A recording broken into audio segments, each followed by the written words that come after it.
예, 우리가 계속해서 사도행전 말씀을 공부를 하고 있습니다.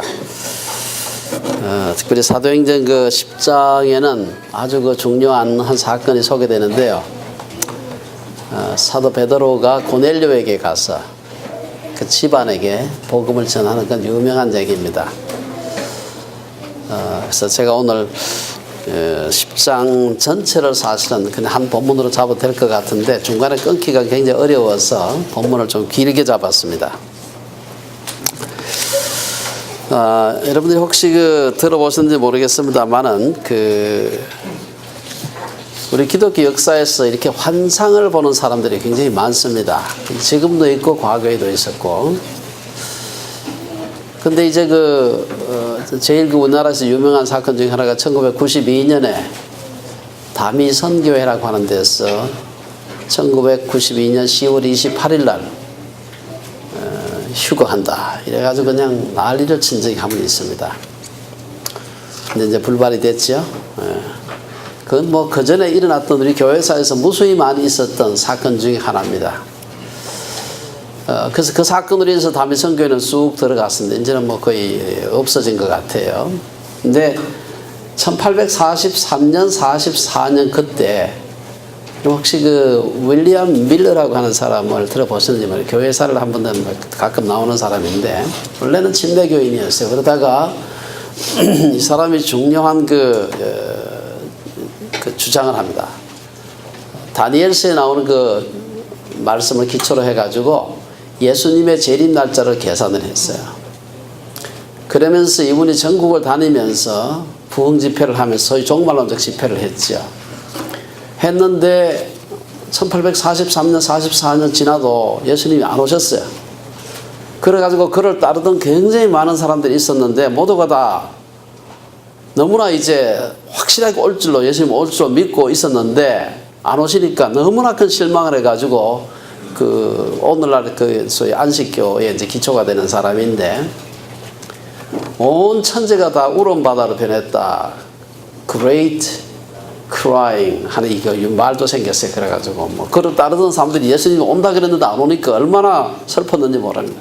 그래가지고 그게 이장님 다미선교회처럼 없어졌으면 좋은데 이게 그렇지 않고 살아남았습니다. 어떻게 살아남았는가 하면은 예수님이 세상에 다시 오시진 않았지만 하늘나라에 가셨던 예수님께서 그날 이 세상엔 안 오셨지만 지성소로 들어가셨다. 이렇게 해석을 해서 그 유명한 안식교 교리입니다.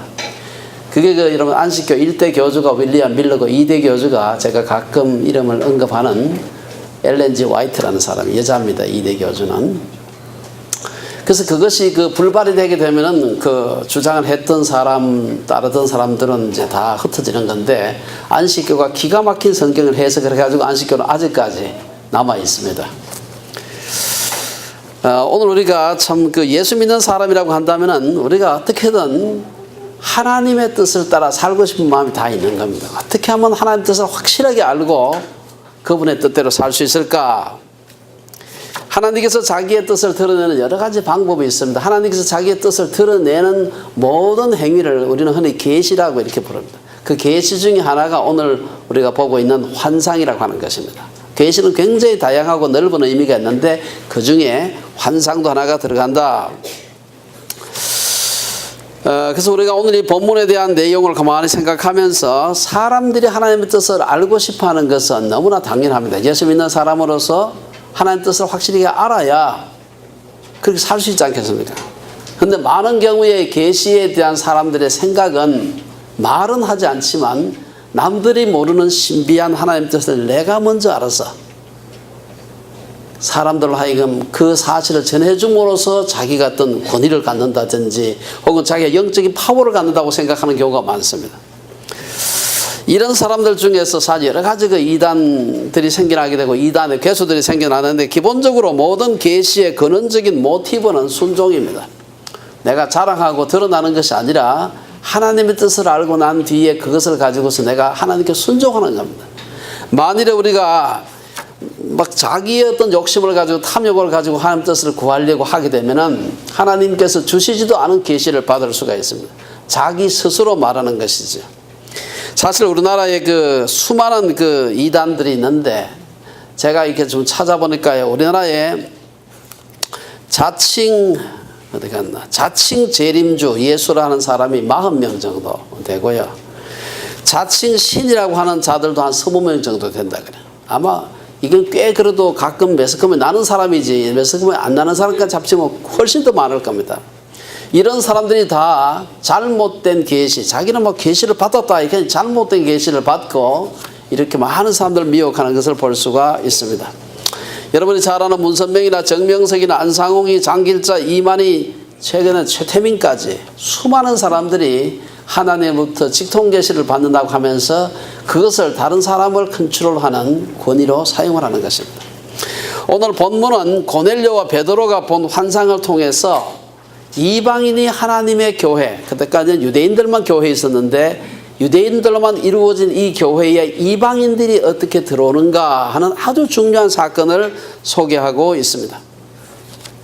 사실 당시에 율법을 준수하는 유대인들은 이방인들과 교류하지 않았기 때문에 이방인들에게 복음 전하는 것을 거부했습니다. 이것은 유대인들만을 위한 것이다, 이런 생각에 꽉 사로잡혀 있었고, 또 율법을 준수하고 유대인만을 위한 메시아, 유대인만을 위한 구원이라고 굳게 믿고 있었던 사람 중에 한 사람이 베드로입니다.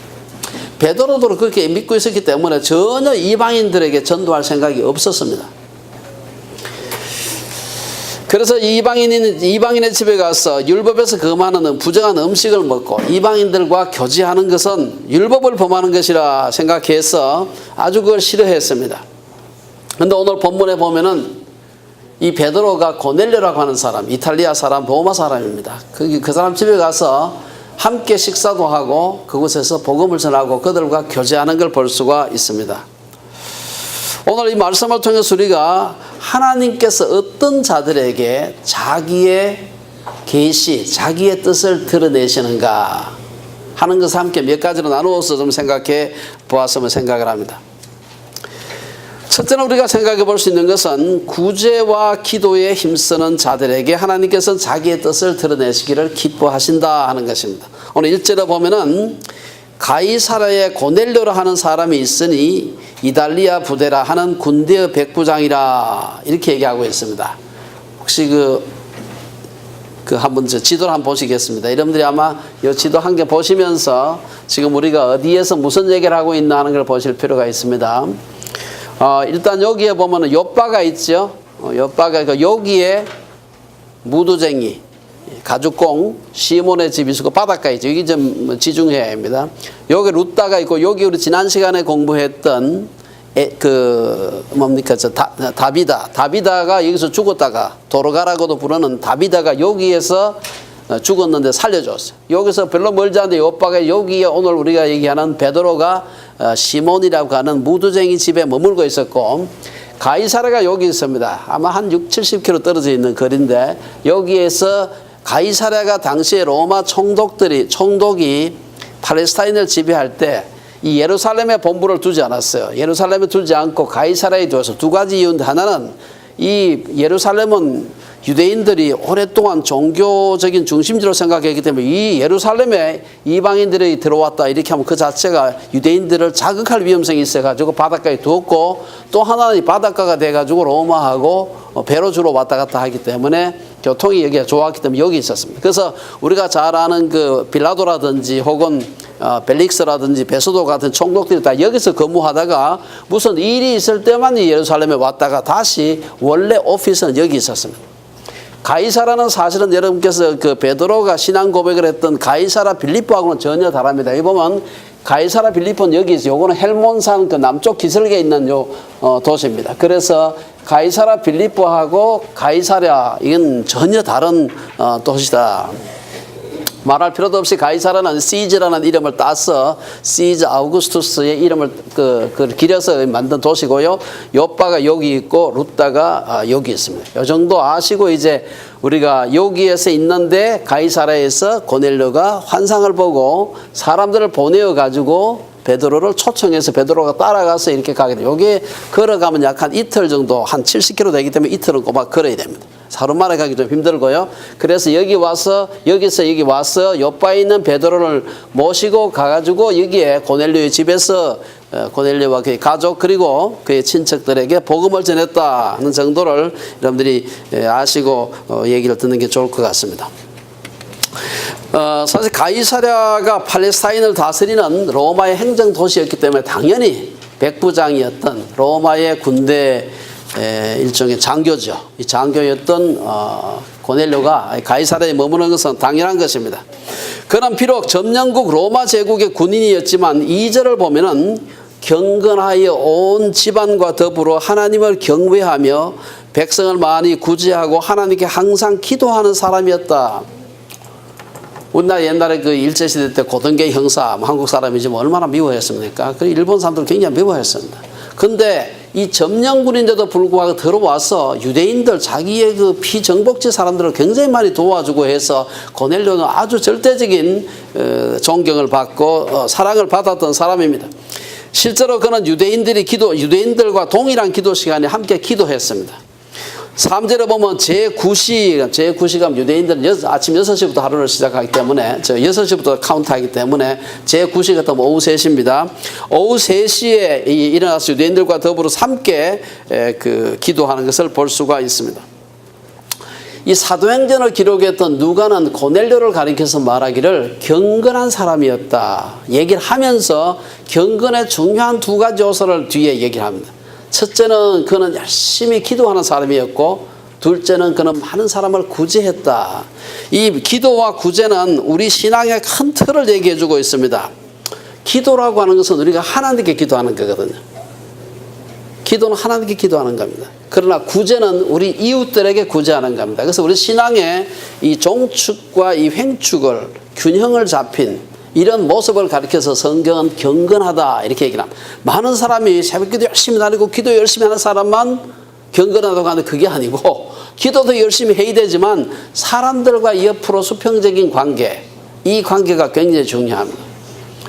이런 사람을 가리켜서 경건하다 수평신앙과 수직신앙이 균형을 이루고 있는 그러한 그 모습을 얘기를 하는 것입니다. 2절에 보면 고넬료를 가리켜서 경건하여 온 집안과 더불어 자기만 그런 게 아니에요. 온 집안과 더불어 하나님을 경외하며 백성을 많이 구제하고 하나님께 항상 기도하는 사람이었다.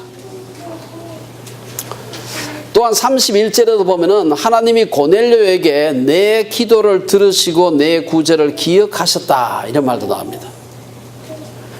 고넬료만 그런 것이 아니었습니다. 베드로도 늘 기도하는 중에 하나님의 뜻을 알게 되는데 베드로는 뭐 구제했다 그런 얘기는 없지만 베드로는 열심히 기도하는 사람이었습니다. 근데 기도하려고 9절에 보면은 기도하려고 지붕에 올라가니 그 시각은 제6시였다. 6시 같으면 아침 6시부터 6시가 하면 정오입니다. 정오의 시간이 돼서 올라갔는데 정오가 또 무슨 때입니까? 점심때죠. 그러니까 배가 고픈 겁니다.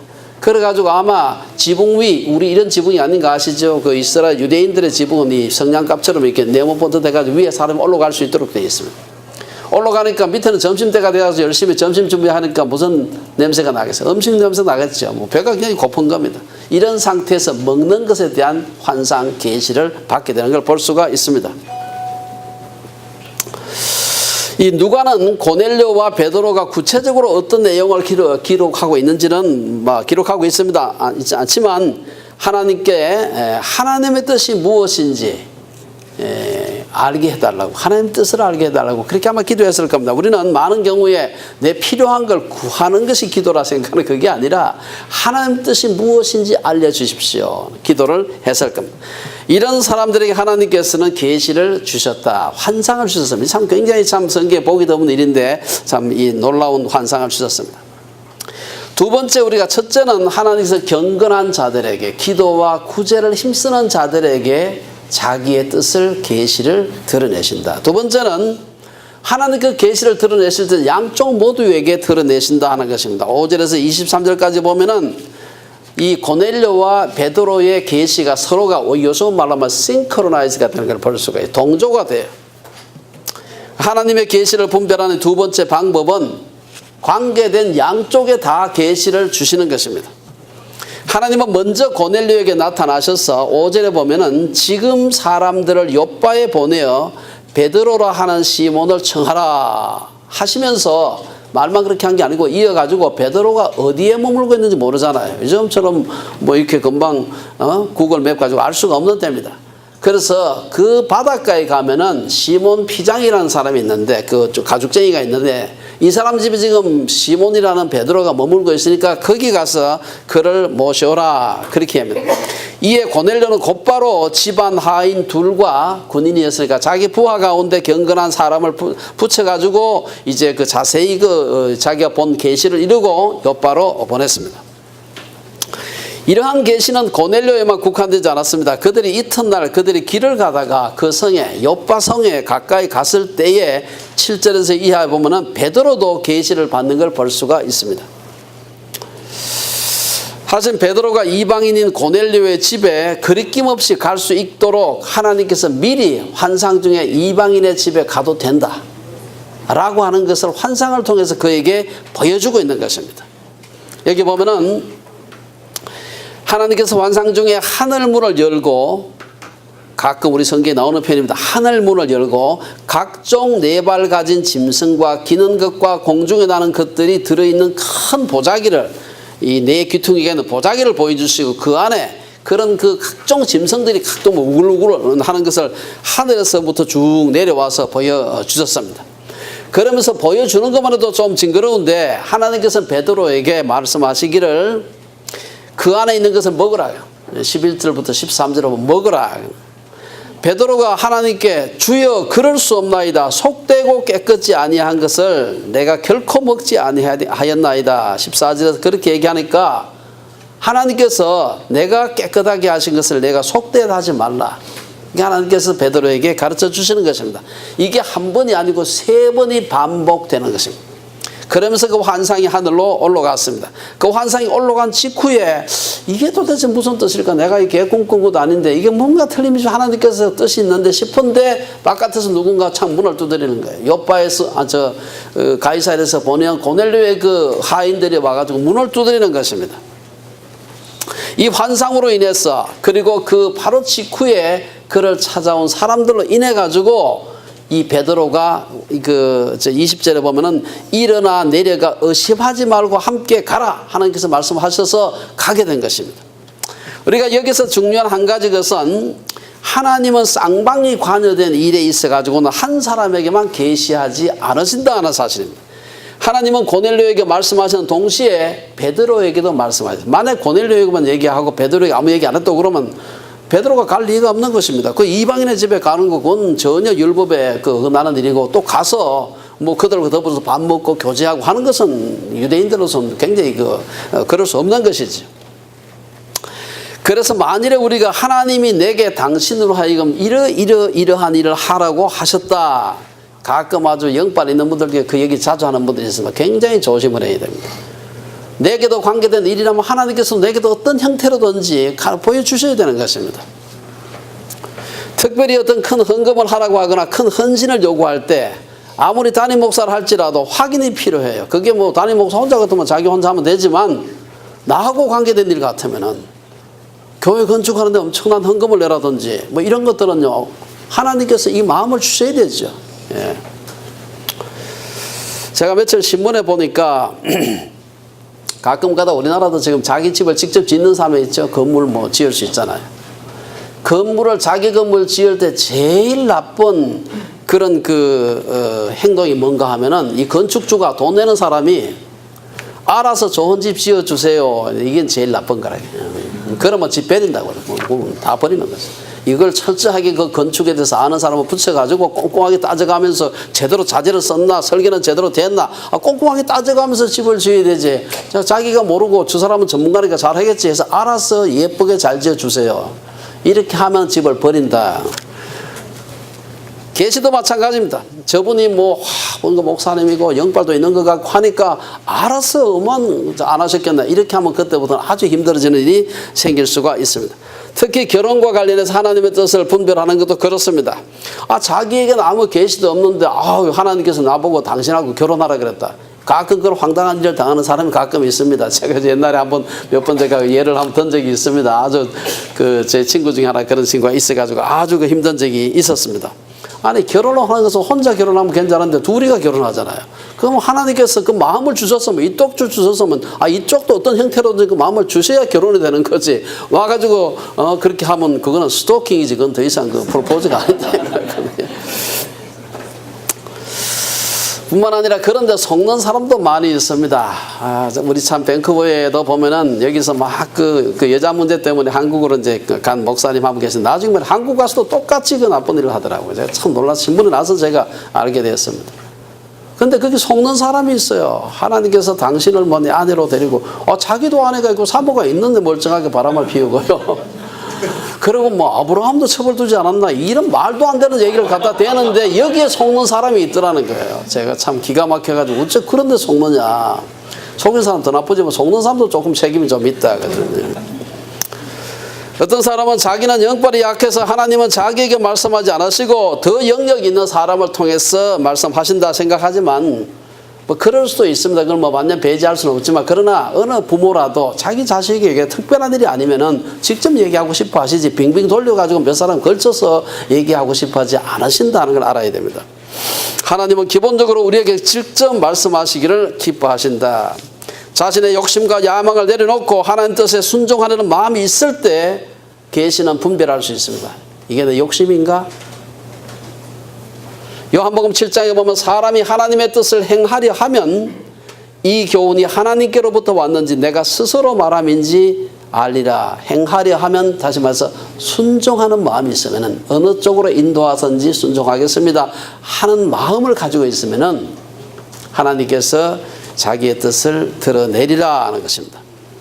하지만 한 가지 주의해야 할 것은 하나님의 뜻이라는 말을 입에 달고 다니는 사람은 대체로 믿을만 하지 않다는 걸 알아야 됩니다. 나는 이게 정말 하나님 뜻인지 조심스럽게 분별하려고 애쓰고 있습니다 하는 사람은 믿을만 해요. 그러나 말마다 하나님 뜻이라고 입에 달고 다니는 사람은 대체로 사기꾼들이 거짓합니다. 우리 교회에도 아주 많아요. 그래가지고 사람들 갖다 막 흥금하게 만들고 갈취하게 만들고 나중에 그 온갖 가정 다 깨지게 만들고 이런 그 사람들이 있는데 입에 하나님의 뜻이라고 달고 다니는 사람은 일단은 좀 의심을 하시기 바랍니다. 자기 마음대로 자기의 욕심을 따라 사는 자에게 하나님은 자기의 뜻을 드러내시지 않습니다. 아니 하나님이 드러내셔도 이 사람이 분별을 못해요. 그 욕심이 영적인 센서를 마비시키면 하나님 뜻을 깨달을 수가 없는 것입니다. 때로 하나님은 우리가 몇 주 전에 살펴봤습니다만 사도 바울이 다메섹 가다가 회심하게 되잖아요. 그런 아주 극적인 사건. 또 말틴 루터 같은 사람이 그 회심할 때 가다가 참 막 대단한 일을 만나지 않습니까? 그래서 그 소명을 받게 되고 이런 누가 보더라도 뚜렷한 사건을 통해서 하나님께서 뜻을 보이기도 하지만 그건 굉장히 드물고 대부분의 경우에 하나님께서 자기의 뜻을 드러내시는데 우리 마음의 확신 그 일을 가만히 생각해 이게 뭐가 하나님의 뜻이 무엇일까 가만히 생각하고 기도하고 시간을 지나다 보면 어느 한쪽으로 마음이 기울죠. 대체로 그게 맞습니다.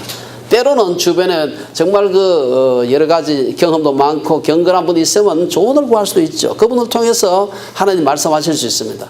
환경을 통해서 하나님께서 예를 들어서 비자가 나오면 외국 못 가는 거지 않습니까? 공부하러. 비자가 한 번에도 안 나온다. 이래 하면 하나님 딴 길로 불러줄 수가 있다 이 말이에요. 우리가 그렇게 해서 하나님 뜻을 분별할 수 있습니다. 그러나 자신의 선입견이나 욕심 등으로 인해서 영안이 어두워진 사람은 하나님 뜻을 분별할 수가 없습니다. 그런 사람들 중에는 자신의 생각을 강화해서 이게 하나님 뜻이라고 주장하면서 다른 사람들을 이용해서 교주가 되는 사람들이 꽤 있습니다. 하나님은 자신의 일을 하실 때 양면적으로 말씀하십니다. 하나님께서 사울이 다메섹 도상에서 예수님을 만났을 때 동시에 사울만 거꾸로 들은 게 아니에요. 사울에게만 나타나신 게 아니고 다메섹에 있는 아나니아라고 하는 아주 중요한 제자를 사울을 만날 수 있도록 사울이 만나서 회심할 수 있도록 세례받을 수 있도록 눈뜰 수 있도록 그에게 따로 또 계시하시고 나타나셨습니다. 이디오피아 내시가 이사야서를 읽다가 이사야서 53장을 아마 읽었던 것 같아요. 이 고난의 종이 누굴까 하고 한참 머리를 아파서 이렇게 갸우뚱하고 있을 때 누굴 준비했습니까? 빌립이라고 하는 전도자를 준비합니다. 빌립은 전혀 딴 데 있다가 전혀 에디오피아 내시가 뭐 하고 있는지를 몰랐지만 하나님께서 계시해서 너 거리 가봐라 계시하신 것이죠. 그래서 우리가 그 어떤 일을 하려고 할 때 하나님은 반드시 사람과 물질, 하나님께서 자기 일을 하실 때는 자기가 필요한 걸 자기가 준비하셔야 되지. 다만 우리가 미리 그것들을 다 알 수가 없을 뿐입니다. 하나님은 하나님의 일을 할 때는 너무 염려를 안 할 수가 없죠. 안 하면 좋은데 안 할 수는 없지만 가능하면은 염려하거나 근심하지 않는 것이 좋습니다. 그리고 사람들에게 지나치게 떠들고 다니는 것도 안 좋습니다. 오히려 그것도 떠들고 다니는 것 자체가 기도 부탁한다고 그 말은 그렇게 하지만 실제로 걱정이 돼서 하는 거 아니에요, 사실은. 그것도 좋지가 않습니다. 중요한 것은 그것이 하나님의 뜻인지 여부입니다. 만일 하나님의 뜻이 분명하다면 하나님은 관련된 사람들의 마음을 내가 말 안 해도 움직이실 겁니다. 물론 우리가 얘기해야 되죠. 홍보도 해야 되죠. 그러나 우리가 그것보다도 홍보보다도 하나님을 더 신뢰하는 것이 필요하다. 둘째는 그래서 첫 번째는 기도와 구제, 경건한 사람에게 하나님이 자기의 뜻을 나타내시고, 두 번째 하나님은 그 뜻을 나타내실 때에 특별히 어떤 쌍방이 계제된 그러한 일에 있어서는 양쪽에 하나님께서 함께 계시하신다 하는 것을 알아요. 세 번째는 9절에서 17절에 보면은 확장되는 계시를 받아들일 자세가 있는 그런 사람에게 자기의 뜻을 드러내시는 것입니다. 고넬료가 보낸 사람들이 요파 가까이 갔을 때 베드로는 한 정오죠. 점심때 6시경에 기도하기 위해서 지붕에 올라갔습니다. 아까 말씀드린 대로 유대 지방은 오늘 우리 이런 지붕처럼 이렇게 경사지지 않습니다. 평평하기 때문에 기도하러 올라갔는데 그때 배가 고팠겠죠. 사람들이 음식을 준비하는 그 음식 냄새도 막 났겠죠. 아마 여러 가지 군침도 돌고 그랬어요. 그때 베드로가 무아지경, 황홀경 여기 보면 환상을 보게 됩니다. 10절에 보면 시장하여 먹고자 하매라고 했습니다. 베드로가 기도하러 갔다가 아마 배가 고파서 음식을 상상했던 것 같아요. 그때 어떤 사람들이 음식을 준비하고 있었겠죠. 아마 그 아래에서 음식을 준비한 냄새도 났을 테고요. 그 순간에 환상 중에 이 먹을 것이 나타났습니다. 11절에 보면은 하늘이 열리며 한 그릇이 내려오는 것을 보니 큰 보자기 같고 내 귀를 메어 땅에 들이었더라. 문제는 먹으라고 주시는데 보니까 그 큰 보자기 안에 먹을 수 있는 게 들어있는 게 아니에요. 거기 보면은 각종 네 발 가진 짐승과 기는 것과 공중에 나는 것들이 들어있었습니다. 그 안에는 성경에서 율법에서 먹지 말라고 하는 부정하고 속된 짐승들이 가득 들어있었습니다. 여러분 레위기 11장에 보면은 유대인들에게 먹지 말라고 한 그 종류가 쫙 나와요. 무슨 짐승 무슨 이런 거 먹지 마라. 근데 그런 짐승들이 오늘 여기는 종류는 안 나오지만 그 짐승들이 그 큰 보자기에 잔뜩 들어있었습니다. 율법을 지키는 유대인들은 이런 부정한 짐승들에게 먹는 것은커녕 닦기만 해도, 옷이 닦기만 해도 옷 다 가서 다시 빨고 세탁해야 되는 판인데, 아니 그것을 잔뜩 주실 뿐 아니라 먹어라. 오늘 13절에 보면 일어나 잡아 먹어라. 그래서 하나님의 율법을 중히 여기는 베드로의 입장에서는 내가 뭔가 잘못 헷갈리는 게 아닌가, 잘못 본 것은 아닌가, 아마 자기 귀를 의심했을지도 모릅니다. 9절에서 15절을 보면 베드로가 얼마나 하나님의 말씀, 즉 율법에 충성된 자였는지를 보여주고 있습니다. 하늘에서 들은 음성이 들렸지만 베드로는 당장에 주여 그럴 수 없나이다. 속되고 깨끗하지 아니한 것을 내가 결코 먹지 아니하였나이다. 그러니까 똑같은 소리가 일어나 잡아 먹어라. 또 똑같은 대답을 했어요. 상세판. 또 한 번 했어요. 안 먹겠다. 그러니까 그게 그냥 그 짐승들을 싼 그 보자기가 하늘로 올라갔습니다. 베드로는 이 환상이 무슨 뜻일까 한참 의아해하고 있을 때 말씀드린 것처럼 고넬료가 보는 사람들이 베드로가 묵고 있는 집에 도착해서 문을 두드렸습니다. 때로 하나님은 우리의 귀를 의심하는 요구를 할 수 있습니다. 과연 내가 이 일을 하는 것이 맞는가? 그 일을 위해서 내가 나서야 되는가? 그곳에 꼭 내가 가야 되는가? 이 고민을 할 때가 있죠. 아마 우리가 창세기 12장에 나오는 아브라함도 아마 그랬지 않을까 싶습니다. 자기 고향 갈대아 우르를 떠날 때 하나님이 너는 본토 친척 아비 집을 떠나 내가 지시할 땅으로 가라 했을 때 지시한 땅도 아니고 지시할 땅으로 가. 떠나면 지시하겠다. 하나님은 내가 익숙했던 온실, 내가 머물렀던 내 고향, 그것으로부터 떠나라 이렇게 말씀하시는 것입니다. 신앙이라고 하는 것은 내가 살고 있는 고향 친척 삶의 터전을 버려두고 하나님을 바라보도록 따라가도록 부르는 것입니다. 저는 그게 꼭 지리적으로 꼭 자기 집을 안 떠나더라도 우리가 정말 하나님의 부름에 따라서 내가 그분의 부름 따라서 내가 살아가겠다 하는 것은 동일한 마음이라고 생각이 됩니다. 하나님이 정착민으로 살던 아브라함을 유목민으로 불러내신 것이 바로 그 이유가 아닐까. 여러분 아시다시피 4대 세계 4대 문명의 발상지 중에 가장 오래된 것이 바로 메소포타미아 수메르 문명입니다. 그게 한가운데 우르가 거기 도시 아니에요. 그 아주 오랜 참 어떤 의미에서 그 문화의 중심인데 거기서 떠나가지고 저 터키 북쪽으로 하란을 거쳐가지고 팔레스타인으로 가라는 것입니다. 요즘이야 자동차 타고 가면 사실은 몇 시간 걸리지 않습니다만은 그 당시에 치안도 없죠. 뭐 사람이 걸어가고 짐승들 몰고 가는 거 외에는 뭐 다르게 방법이 없습니다. 그런 쪽을 하나님 불러내신 것은 전혀 모르는 곳에 경찰도 없습니다. 지금은 어디라도 가도 기본적인 우리가 치안이 되죠. 아주 정말로 소말리아 같은 데 아니면 되는 겁니다. 그런데 그를 하나님께서 불러내셨습니다. 하나님이 아브라함을 유목민으로 불러내신 것이나 애굽의 떡가마 고기가마 옆에 살던 히브리 민족 430년 400년 이상 살았으니 얼마나 익숙하겠습니까? 한 10대 이상 살았는데 그냥 그곳에 살면 얼마나 편하겠습니까? 애국의 특별히 그 고센 지방은 굉장히 비옥한 땅입니다. 아무리 뭐 종으로 살지만 그 수백만 우리 자기 민족과 더불어서 살아가는데 하나님께서는 아니야. 너희가 살 곳은 영구히 살 곳은 거기 아니고 오래전에 너희 조상들과 약속했던 가나안 땅이다. 그러고는 그들을 불러내시는 것입니다. 우리 속담에 no risk, no gain이란 말이 있어요. 모험이 없으면 얻는 것도 없다. 여러분 마찬가지로 신앙도 마찬가지입니다. 리스크가 없이는 faith, no risk, no faith. 혹시 여러분 투자해 보신 분이 있는지 모르겠어요. 고위험일수록 개인이 크죠. 예. 수익성이 높습니다. 그렇죠. 위험을 감수하지 않으면 은행 이자밖에 못 받습니다. 예. 은행 이자 0.몇 %밖에 못 받습니다. 그러나 모험을 하는 거죠. 베드로는 이 징그러운 환상을 통해서 하나님의 놀라운 새로운 계획을 발견하게 됩니다. 환상 중에 나타난 그 더러운 부정한 짐승들은 곧 이방인이라 하는 것을 조금 뒤에 알게 됩니다. 바로는 몰라서 이게 무슨 뜻인가. 율법을 가진 이스라엘은 거룩한 음식인데 비해서 율법이 없는 이방인들은 더러운 그런 부정한 그런 음식이다. 베드로가 본 환상은 유대인과 이방인들의 이제 구별이 없어지고 새로운 하나님 나라 백성이라고 하는 단일 민족이 만들어져 가는 아주 중요한 계기가 됩니다. 이걸 통해서 더 이상 유대인이 이방인으로 나눠지는 게 아니라 하나님의 백성과 그렇지 않은 사람으로 나눠지게 되는 것입니다. 하지만 처음에 베드로는 나는 못 먹습니다. 나는 속되지 않은 음식을 먹어보지도 못했고 먹을 수도 없습니다. 라고 했지만 하나님은 먹으라고 하면서 내가 깨끗하다고 했는데 네가 왜 못 먹느냐 그러느냐. 그렇게 말씀하십니다.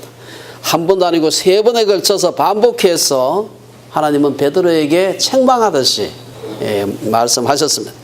이것은 유대인이나 이방인의 구별이 없이 모든 사람들은 예수 그리스도의 피로 구원받는다는 것을 나타내는 아주 중요한 구원의 핵심 계시라고 할 수 있습니다. 여기서 우리는 한 가지 중요한 성경 해석의 원리를 볼 수가 있습니다. 문자로 기록된 전통이나 율법보다 하나님의 말씀이 우선한다는 굉장히 중요한 원리를 볼 수가 있습니다. 비유가 적절한지 모르겠지만 여러분 제가 어제 어떤 유튜브를 보다 보니까 북한 가면은 헌법보다 훨씬 더 위에 있는 게 있는데 뭐냐? 수령님의 교지입니다. 저는 그런지 몰랐는데 수령님의 교지는 헌법 위에 있대요. 하나님께서 우리에게 말씀하실 때 그분이 정말 그분의 뜻이 확실하다고 할 때는 이전에 하나님께서 우리에게 주신 율법 조문 혹은 그 율법의 전통들은 그 나쁜 게 아니에요. 그러나 그게 확장될 필요가 있는 것입니다. 그건 유대인들에게 주어진 것인데 이제 유대인의 한계를 넘어서서 온 세계 유니버설한 복음으로 나가기 위해서는 이 계시를 확장하는데 여기에 끝까지 아닙니다. 그래도 유대인입니다. 교회는 유대인만 들어와야 되죠. 할례 받아야 되고요. 율법 지켜야 되고 막 이렇게 끝까지 저항했으면 오늘 우리는 복음을 받을 수가 없었을 겁니다. 문자에 붙잡히게 되면 살아있는 하나님의 말씀을 받아들일 수 없게 되고 형식과 전통에 얽매여서 오히려 그 말씀이 내가 붙들었던 그 율법의 말씀이 하나님의 계획을 방해할 수가 있다는 것입니다. 오늘 본문에서 율법을 가진 베드로는 확장되는 하나님의 계시를 상당히 받아들이기가 어려웠습니다. 오늘 우리가 고넬료하고 베드로를 비교해보면 고넬료는 이방인, 율법이 없는 사람이에요. 율법이 없는 고넬료는 쉽게 받아들입니다. 아무 저항이 없어요.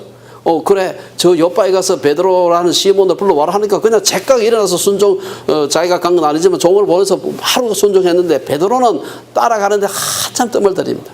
이게 정말 맞아? 율법하고 다른데? 한참 하다가 세 번이나 와서 하나님께서 설득을 시켜 상세판 해가지고 간신히 따라가는 거예요. 베드로의 완강한 거부에도 불구하고 3번씩이나 이런 일이 반복되었다고 하는 것은 하나님의 확고한 의지를 보여주시는 것입니다. 이제 복음은 더 이상 유대인만의 것이 아니고 예수 그리스도의 구원의 그 사역은 결코 예루살렘 혹은 유대인들에게만 이게 국한돼서는 안 된다 하는 것을 강력하게 얘기해 주면서 사실 베드로가 촌사람 아닙니까? 이 사람 원래 이 촌사람에서 보수적입니다. 이 보수적인 이 베드로를 깨가지고 이방인의 집에 가서, 그것도 자기를 점령하고 있는 이 정복 군의 군인의 간부 집에 가가지고 복음을 전하고 함께 식사를 하고 하는 걸 볼 수가 있습니다. 이로 인해서 복음의 문이 온 세계에 열리는 놀라운 일이 일어난 것입니다. 마지막으로 그 계시가 정말이구나, 가짜가 아니네 하는 것을 아는 마지막 최후의 방법, 도장 찍는 건 뭔가 하면 이루어지는 걸 통해서 알 수가 있습니다. 어떤 계시는 일어나기까지 상당히 시간이 걸리는 게 있습니다. 그렇지만 계시의 진실성은 그 일이 실제로 일어나는 것을 통해서 최종적으로 확인이 되는 것입니다. 제가 아까 예를 들었지만 이장님이가 가짜도 하는 건 이건 다 하는 거죠. 안 일어났으니까. 그렇잖아요. 이루어지지 않았잖아요. 안식교도 제가 보면 좀 가짜 같아요. 어쨌든 간에 지성소로 들어갔다 하는데 그게 보지도 않고 사람들 끌어모으기 위해서 한 게 아닌가, 저는 그렇게 좀 의심을 좀 하고 있습니다. 어쨌든 지금까지 대부분의 성경의 계시와 예언은 성취가 되었습니다. 역사 속에서. 그러나 몇몇 가지는 아직도 기다리고 있는 게 있지만 거의 대부분이 다 성취가 되었기 때문에 나머지 몇 개 남은 것도 다 성취될 줄로 우리가 믿고 있는 것입니다. 오늘 24절 이하의 말씀을 보면은 베드로가 본 계시의 진실성을 입증해주고 있습니다. 베드로는 처음에 이상한 환상을 보았는데 그것이 바로 직후에 요바에 찾아온 그 이방인들을 보면서 하나하나가 팍팍팍팍 맞아 들어가는 것입니다. 그리고 따라가가지고 그날 바로 못 가니까 그 이튿날에 갔다 그랬죠. 가서 보니까 고넬료의 집에 혼자 있는 게, 그 집 식구만 있는 게 아니고요, 식구들과 더불어서 친구들까지 다 모여있는 굉장히 많은 사람들이 거기 모여가지고 복음을 듣기 위해서 베드로가 오기를 눈 빠지게 기다리고 있는 것입니다. 사실은 베드로는 거기 갈 때까지도 이건 이방인의 집에 가라는 것만 알았지, 가서 이방인들에게 가서 복음을 전하라, 그들에게 세례를 주고 성령을 받게 하라, 이런 큰 생각은 전혀 갖지 않고 가서도 물어봐요. 내가 그런 환상을 보고 왔는데 너희 날 왜 불렀느냐? 그 뒤에 나오지 않습니까? 왜 불렀느냐? 가서도 몰랐어요. 그래서 왜? 저들에게 복음을 전하는 건 그건 있을 수 없는 일이기 때문에 그랬습니다. 고넬료의 인사를 받고도 25절 26절에 보면은 고넬료의 인사를 받고 집 안으로 들어가 보니 많은 사람이 베드로를 기다리고 있었는데 한눈에 봐도 이건 유대인이 아니에요. 이건 이방인들이고 로마인들이에요. 그들을 보고서도 뭘 하려고 하나님께서 나를 이곳에 보내셨는지 몰랐습니다. 하나님께서 하루 그냥 가라고 3번이나 얘기해서 거절할 수 없어서 오기는 왔는데 무슨 얘기를 합니까? 무슨 일로 나를 불렀느냐? 이게 베드로가 한 얘기입니다. 무슨 일로 나를 지금 그 먼데 이틀길이나 걸려서 걸어와가지고 실컷 놔놓고 오라고 하는 것은 하나님께서 하도 떠밀어서 왔는데 무슨 일로 나를 불렀느냐 하니까 여기에 대해서 대답을 고넬료가 이러이러한 일로 불렀으면 하지 않아요. 왜냐하면 고넬료도 모르기 때문에. 고넬료가 베드로한테 한 얘기는 자기가 보았던 그 환상을 얘기해 주는 겁니다. 그 얘기를 듣는 순간 하나님께서 이방인들에게도 복음의 문을 여셨구나 하는 걸 이 베드로는 알은 거예요. 고넬료는 아마 그때가 잘 몰랐던 것 같아. 고넬료 말고 베드로가 하나님께서 이방인들에게도 구원의 문을 여셨구나 하는 것을 베드로가 알아차리게 됩니다. 그리고 우리가 다음 그 11장에 가면은 베드로가 이방인의 집에 가서 먹고 마시고 복음 전했다는 얘기 듣고 예루살렘에서 막 난리가 났어요. 어떻게 그럴 수 있느냐, 당신 율법을 지키는 사람 아니냐 막 힐문할 때 이 얘기를 다시 합니다. 아니다. 내가 그냥 간 게 아니고 나도 원래 가고 싶지 않았는데 하나님께서 강권적으로 나를 이렇게 보내서 왔다는 것을 변증을 하고 11장에 나오는 얘기입니다. 고넬료의 대답을 듣고 베드로는 드디어 하나님이 자기를 이곳으로 가이사라로 보낸 이유를 알게 되었습니다. 그러면서 34절 35절 오늘 본문 끝에 보면은 베드로가 뭐라고 얘기합니까? 인지 알았다. 내가 참으로 하나님은 사람의 외모를 보지 아니하시고 각 나라 중 하나님을 경외하며 의를 행하는 사람은 다 받으시는 줄 깨달았도다. 여기 중요한 게 각 나라 중 하나님을 경배하며 의를 행하는 사람, 유대인도 구성에 일부 들어갔겠지만 유대인 아니라도 문제가 없다는 겁니다. 이 정말 이 34절 35절 이 구절 하나 때문에 우리도 사실은 복음을 받게 되죠. 복음이 사실은 유대에 갇히지 않고 온 세계로 동진서진해가지고 오늘 온 세계의 복음이 전개된 것을 볼 수가 있습니다. 그때까지 유대인들은 이방인을 더럽다, 만지거나 접촉해서는 안 된다, 이방인은 개와 같은 존재다 이렇게 멸시했지만 이제 하나님이 이방인들조차 자기들과 동일한 하나님의 백성으로 삼으셨다는 것을 깨닫게 된 것입니다. 예수께서 십자가에 죽은 것이 유대인들의 죄만을 위해 죽은 것이 아니라 이방인들의 죄까지 온 인류의 죄를 위해서 죽으셨음을 공식적으로 사도 베드로가 그 사도들의 대표 아니겠습니까? 사도 베드로를 통해서 공식적으로 도장을 찍고 그렇다 하는 것을 인정하는 것입니다. 예수 그리스도의 십자가는 유대인들만을 위한 것이 아니라 모든 열방과 족속들을 위한 것임을 선언한 것입니다. 여기서 우리는 베드로와 고넬료가 보았던 그 계시가 첫째는 일치했고 두 번째는 이 두 계시가 다 성취됐다는 것을 볼 수가 있습니다. 여기서 우리가 한 가지 중요한 하나님의 일에 대한 비밀이 있습니다. 그것은 하나님의 일을 할 때는 많은 경우에 우리가 모르는 채로 한다는 거예요. 어떻게 될지 몰라. 하나님께서 좀 한 심리 밖에서 심리학 가면 저 사글이 나오는데 그때는 좌회전에 심리 밖에서 좀 말씀 좀 해주면 안 되겠어요? 근데 꼭 그 자리 가야 턴 레프트 이렇게 한다. 그때까지는 불안한 거예요. 그 가서 아무 신호 없으면 어떻게 하지? 신호 없으면 어떻게 하지? 조마조마하고 비자 안 나오면 어떻게 하지? 조마조마하고 꼭 요만큼 찰 때까지 기다리는 분이에요. 그때까지 평안을 유지하고 갈 수 있는 그런 우리 주빌리 성도님들 되시기를 주의 이름으로 축원합니다. 저도 참 잘 못 그러는데 우리가 정말 하나님께서 끝에 가서 꼭 말씀을 하세요. 미리 얘기하시면 얼마나 좋겠어. 우리 계획하는 건 좋아하는데 미리 좀 해주시면 알아서 계획할 텐데 끝에 가서. 아브라함에게 갈대아 우르를 떠나라고 했을 때 아브라함은 갈 바를 알지 못하고 순종했습니다. 갈 데를 알아야 순종을 하죠. 갈 바를 알지 못하고 순종했다. 월급은 얼마인지, 지위가 과장인지 부장인지, 가면 자녀 교육은 어떻게 되는지, 노후 대책은 어떻게 되는지 하나도 모르고 떠나는 겁니다. 그냥 주님께서 시키는 대로 성령의 감동이 있는 대로 그냥 순종하는 겁니다. 저는 그 요셉이라든 우리 성경에 나오는 믿음의 우리 지도자들을 가만히 보면서 요셉이, 물론 요셉이 옛날 꿈꾼 건 있죠. 이상한 꿈 꿔가지고 고생을 많이 했는데, 애굽에 가서 감옥에 갇혀 있을 때 그 생각 안 하겠, 내 인생 여기서 이렇게 끝나는 거 아닌가 이 생각 안 했겠습니까? 네. 전 그 생각 했지 싶어요. 처음부터 야 너 이렇게 고생하는 거 가다 한참 고생 좀 할 텐데 그게 다 애굽의 총리 만들기 위한 게 한마디만 해주면 될 거 아니에요. 그러면 뭐 무슨 고통이 와도 뭐 문제가 없다 하고 뭐 다 견디죠. 그거는 뭐 견디고도 남죠. 네, 기쁨으로. 모세는 어떤 모세 야 너 앞으로 지금은 그렇지만 앞으로 내가 한참 지나면 너 훈련 좀 시켜가지고 몇백만 이스라엘 백성을 이끄는 지도자 만들 거야 하면 미디안에 가서 40년 하다 뭐 80년도 있을 수 있죠. 아마 미디안에 목자 노릇하고 있을 때는 날마다 그냥 넘어가는 약조 보면서 다 양들하고 잘 지키고 그냥 결혼해서 애도 낳고 내 인생 이렇게 그냥 미디안 목자로서 내가 끝나는구나 그 생각 안 했겠습니까? 부를 때까지. 근데 꼭 하나님께서 숨 요만큼 찰 때까지 기다리셨다가 부르는 겁니다.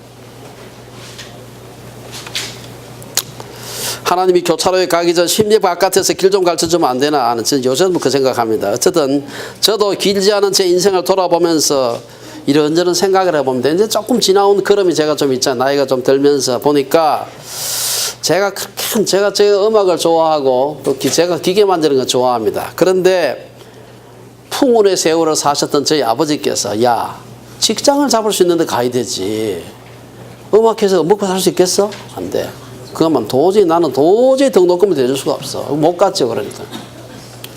공대를 가고 싶었는데, 공대 가면 안 돼. 제가 73학번인데, 월남전이 74년도 끝났습니다. 73년에 막 공대 사람들 월남 가다 파월 기술자들이 막 대거 와서 전부 실업자예요. 공대를 하면 다 실업자입니다.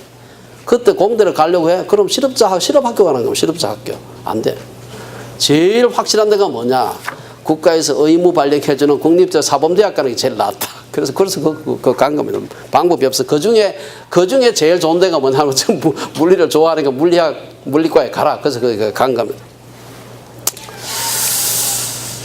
미국에서 신학을 할 때도 마찬가지입니다. 제가 사실은 신학하러 안 갔죠. 원래는 다른 과학사, 창조는 히스토리 공부하러 갔는데 1년 지나고 나니까 5인 식구 1년 사니까 차 한 대 사고 돈이 하나도 없더라고요. 다 떨어졌어. 전세 2,200만 원 받은 거 다 썼어요. 하나도 없더라고요.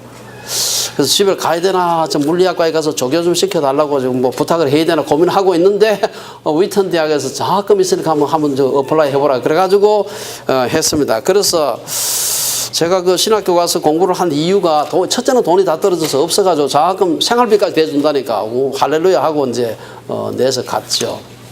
그때는 그게 그렇게 쓰일 줄 몰랐습니다. 성도의 교양으로 신학을 했습니다. 그냥 했는데 나중에 뷰 사역을 그로부터 여러 해 지난 뒤에 하려고 보니까 제가 물리학에 PhD 가진 것은 신학교에서 일하는데 조건이 안 돼요. 여기 왜 물리학 PhD가 필요합니까, 이게? 제가 위턴 대학에서 MA 한 것이 쓰이더라고요. 이걸 가지고서 다 쓰는 거예요. 그렇게 쓰일 줄 누가 알았습니까? 외환위기가 1997년에 외환위기가 닥치기 2주 전에 제가 대학에 정교수 사표를 냈습니다. 외환위기 2주 뒤에 닥칠 줄 알았으면 왜 제가 내겠습니까? 안 내죠. 제가 뭐 바보입니까? 왜 냅니까? 안 내죠.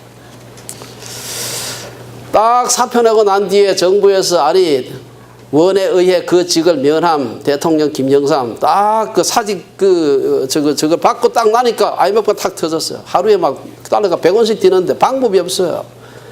해외가 상국 프로그램 한다는데 한국에 달러가 2,000원 가까이 가는데 무슨 프로그램을 합니까? 있던 프로그램들 다 그만두는데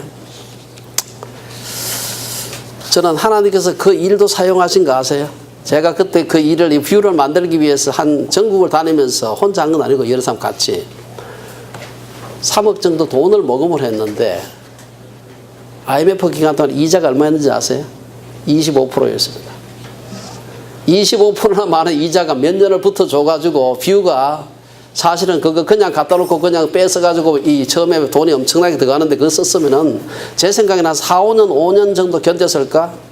12년간을 그 다 떨어질 때까지 12년간 썼어요. 그러고 난 뒤에 뷰가 최소한의 자립을 할 수 있게 되었습니다. IMF 없었으면 문 닫았을지 몰라요, 사실은요. 예. IMF 때 망한 분이 많아서 제가 이 얘기 뭐 어디가 잘 안 하는데 어쨌든 저는 깜짝 놀랐어요. 그렇게 많은 이자가 붙는지 몰랐습니다. 그것도 우리 지나놓고 보니까 IMF 이빨 가는 사람이 얼마나 여기도 계시겠죠. 그놈에서 그때 실직하고 막 돈 다 날리고 부도 나고 얼마나 고통스러웠습니까? 여기서만 아시고 나가서 얘기하지 마세요. 간단히. 예. 저는 아직도 몇몇 가지 일들은 제가 알지 못하는 제 삶의 퍼즐 조각 이게 어디 가도 맞을까 모르는 게 있어요. 창조론 때문에 온갖 욕을 먹고 있는데 이 욕 먹는 게 어디 가서 퍼즐 조각이 맞을까 아직도 모르겠습니다만은 어쩌면 우리 인생의 맨 끝에 가서도 다시 우리가 마치 바둑을 다 두고 난 뒤에 잘 두는 사람 복귀할 수 있잖아요. 다시 다 뒤집어가면 내가 언제 뭘 났다 다 안다고. 그 복귀할 수 없는 아마 퍼즐 조각도 수도 있을지 모르죠. 그런 하나 분명한 것은 하나님께서 우리의 인생을 인도하시고 때로는 내가 잘못한 것까지 나의 약점까지도 하나님께서 그 큰 퍼즐 그림의 한 조각으로 사용하시는 것을 볼 수가 있습니다. 34절에서 베드로는 고넬료의 간증을 듣는 순간에 번개처럼 그들이 자기를 왜 초청했는지 깨달아. 들어갈 때는 그래 내가 오긴 왔는데 무슨 일로 나를 불렀느냐 이렇게 하다가 고넬료의 간증을 딱 들어보고는 스파크가 튄 겁니다. 이렇구나 알게 된 겁니다. 자신이 보았던 모든 환상 그 이상한 짐승들 내려오고 난리치거든 거 해석되기 시작을 했습니다. 믿음은 사건을 해석하는 열쇠가 되는 것입니다. 예수께서 우리 안에 오시면 희미했던 과거가 살아나고 의미를 갖게 되는 것입니다. 보이지 않았던 미래가 열리게 되고요. 우리 흔히 믿음은 아하다, 아하. 몰랐는데 아하, 그렇구나. 이게 믿음이라는 게 사실은. 예. 아, 그래서 그 사고가 났구나. 아유. 그래서 그때 내가 그 사람 만나게 됐구만. 아이, 그때 그래서 그 암 걸린 것도 그래서 하여튼 뭐 아하고도 될 수 있습니다. 어쨌든 그것도 암 걸리다는 말은 아니고요. 예. 바울은 자신의 인생을 곰곰이 복기를 해보니까, 복기란 말 아세요 혹시? 이게 통일교 용어가 아닙니다. 통일교 복귀라 그래요. 복귀. 바둑에 수를 거꾸로 다 놓고 난 뒤에 이 프로들은 이게 다 다시 거꾸로 둘 수 있어요. 이게 내가 이 수를 매도한다는 걸 생각해서 다 찾아가요. 우리의 인생을 다 살고 난 뒤에 돌아봤을 때 하나님께서 왜 그때 그 일을 당하게 했을까? 그 사람 만나게 했을까? 곰곰이 생각해 보면은 다 뜻이 있다는 것이죠. 어떤 건 우리가 그때 죽을 때도 모르는 것도 있을 수 있습니다. 사도 바울은 자신의 인생을 곰곰이 복기하다가 자신이 세상에 태어나기도 전부터 하나님이 나를 선택했구나. 우리 조상 아담과 하와가 창조되기도 전에 만세 전부터 하나님이 나를 창조하셨고 나를 예정하시고 선택하셨구나 하는 이 놀라운 비밀을 발견하게 됩니다. 결론적으로 몇 가지 말씀드리고 마치겠습니다. 오늘 본문은 유대인에게 처음 주어졌던 복음이 최초로 이방인에게 확장되는 기독교 역사의 분수령이 되는 소위 국내 내수용이 수출용이 된 겁니다. 기독교. 이방인인 로마군이 고넬료가 사도성을 대표하는 베드로와 만나는 얘기입니다. 이 두 사람의 만남은 보통의 만남이 아니라 세계의 운명을 바꾸는 만남인 것입니다. 이 사건이 너무 중요하기 때문에 사도행전을 기록했던 누가는 이 똑같은 사건을 갖다가 사도행전을 3번이나 반복합니다. 내가 그때 가보니까 이러이러해서 내가 그렇게 했다. 처음에 한번 당할 때, 첫 사건 때, 그 다음에 뒤에 가서 막 누가 hir문할 때 또가 또 하고 3번이나 반복을 해서 사도행전에 기록하고 있습니다. 오늘 사건을 통해서 베드로의 하나님에 대한 관점도 변하는 것을 볼 수가 있습니다. 하나님은 사람을 외모로 보시는 분이 아니다. 혈통 가지고 보는 분이다. 유대인 혈통만이 아니다 하는 거죠. 베드로는 예수님과 3년을 같이 지냈습니다. 십자가와 부활 사건 승천하는 거 직접 경험했던 사람입니다. 보았던 사람입니다. 오순절 성령의 역사를 직접 체험했고요. 그의 설교를 통해서 수천 명의 사람들이 회개하고 돌아오는 역사가 일어났던 사람입니다. 그는 나면서부터 안전병이 된 사람을 일으켰고요. 죽은 다비다를 조금 지난 시간에 살펴본 것처럼 죽은 다비다를 살리고요. 이 정도면 하나님을 잘 아는 사람이라고 충분히 말할 수가 있습니다. 그런데 오늘 본문을 보면은 베드로는 하나님이 자신이 지금까지 생각했던 그분이 아니구나 하는 걸 깨닫게 되었다고 자기 입으로 고백을 하고 있습니다. 그는 오늘 사건을 통해서 하나님은 이스라엘이나 이방인이나 구별하지 않는 분임을 처음으로 깨닫게 됩니다. 그는 고넬료를 만나면서 하나님이 이방인 가운데서도 하나님을 경외하며 의를 행하는 자들을 인정하시고 그분의 백성으로 받으신다는 사실을 알게 된 것입니다. 이것은 베드로에게 엄청난 충격입니다. 하나님이 받으시는 것은 유대인의 혈통이 아니라 할례를 받았는지 여부도 아니고요. 베드로는 이런 것들을 매우 중요하게 생각해서 이방인도 예수 믿으면 할례 받고 이 율법의 여러 요구를 다 수행해야 된다고 생각했는데 그렇지 않구나 하는 걸 알게 됩니다. 모든 사람들은 율법의 자녀여야 한다고 생각했는데 지금 자기 눈앞에서 일어나고 있는 이 일들을 보니까 그게 아니라는 것이. 할례를 받지 않은 이방인들에게도 하나님이 동일하게 역사하시고 그리고 이어서 오늘 본문 뒤에 가게 되면은 성령의 세례도 똑같이 받게 되는 걸 볼 수, 오순절의 역사가 이방인들에게도 일어나는 걸 볼 수가 있습니다. 그래서 하나님이 그런 분이 아니었구나. 베드로의 하나님에 대한 관점이 변하는 걸 볼 수가 있습니다. 혹 내가 하나님을 내 상식과 내 지식, 내 경험 안에 제한하고 있지 않는지 우리가 생각해 보아야 합니다. 우리가 생각하는 것보다 하나님은 훨씬 더 크신 분입니다. 저는 창조론에 다양한 이론들이 있죠. 어떤 사람은 저를 미워하는데 하나님은 그런데 갇혀 계시는 분이 아니다. 하나님은 우리의 창조론 논쟁보다 훨씬 더 큰 분이라는 걸 저는 생각하고 있습니다. 비록 저하고 생각이 달라도 아무런 문제가 없어요. 천국 가서 또 만날 사람이 여기서 덜 사는 게 좋죠, 사실은. 예. 내가 하나님을 어떤 분으로 이해하고 있는가, 그것이 곧 내 신앙입니다. 자신의 신앙이 힘이 없다면 우리는 죽은 하나님을 믿고 있을 수 있습니다. 입으로는 살아계신 하나님, 전지전능하신 하나님이라고 말하지만 실제로 기적이야 뭐 초대교회 때는 일어나는 것이지, 이렇게 생각할 수도 있습니다. 하나님은 어제나 오늘이나 영원토록 변치 않으시는 분입니다. 지금도 그렇게 믿는 사람들에게 살아 역사하시는 분임을 믿는 우리 주빌리의 식구들 되시기를 주의 이름으로 축원합니다. 기도하겠습니다.